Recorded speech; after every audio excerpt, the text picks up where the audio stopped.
lo diré. Pues es una bonita historia.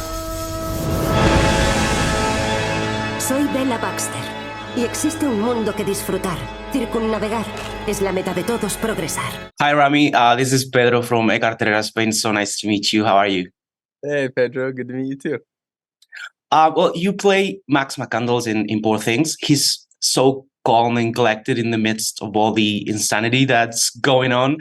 What was it like for you playing a character like this? Did you approach him like the voice of reason or the voice of sanity? It was a really different thing for me, I think, to play someone who is approaching life from a place of wanting to be really collected, which I think was it's a really good word, that you used, because I think that is how I saw him. I saw him as this scientist who is very organized, and at the same time, he's also really curious. And so he wants order, but then he's also falling in love with Bella. So he's kind of chasing chaos in the sense that she is truly, uncaged by any sort of convention. And so I really took it as this is a character who is torn. He's grounded.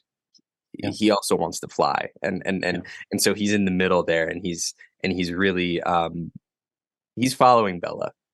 And he's also a very interesting character from the point of view of masculinity.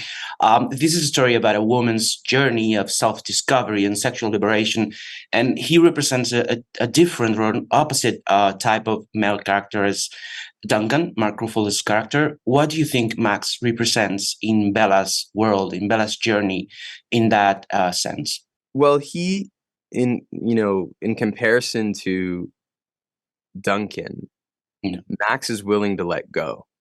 He has the same desire initially to exert control, to sit in a certain type of convention, and then he slowly starts to kind of shed that as Bella is also shedding her journey and her experiences. And so they grow together. And I think he's really shaped by that love.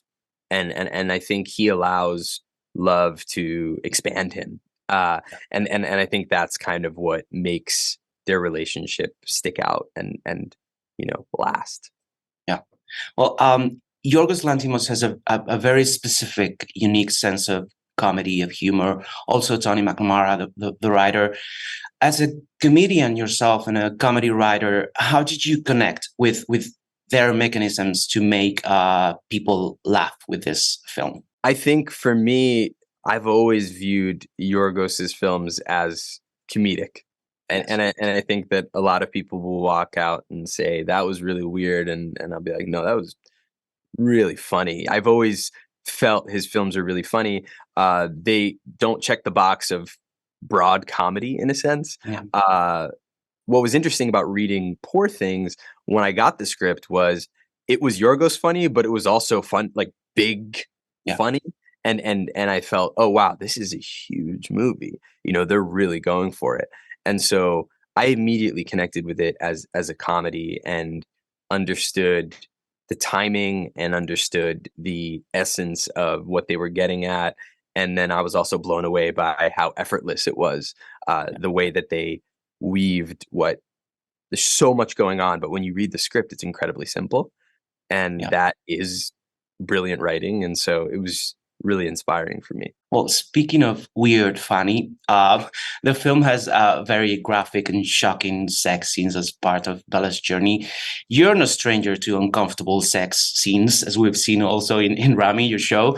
How do you compare the approach to those kinds of scenes in your show and in the film, and how do you think they help the narrative? Yeah, I think, something that we always talked about when we were approaching sex scenes on Ramy, which, have a different tone, obviously. I think that for me, what I always really reflected on was how comfortable we are with seeing violence on screen.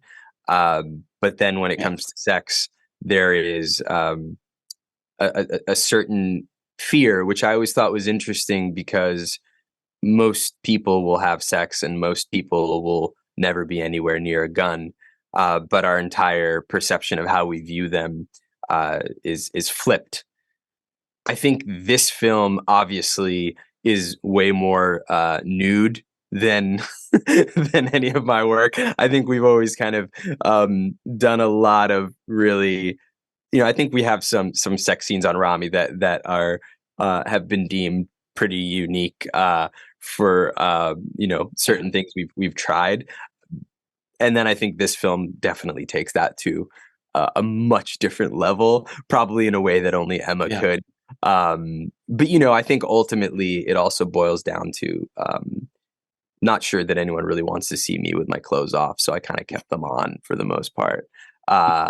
With this film, it's a little bit different. Yeah. Okay, I have to wrap it up. It was a pleasure talking to you, Ramy. Thank you so much for your time. Yeah, appreciate it. Una mujer que traza su rumbo hacia la libertad. Es maravilloso.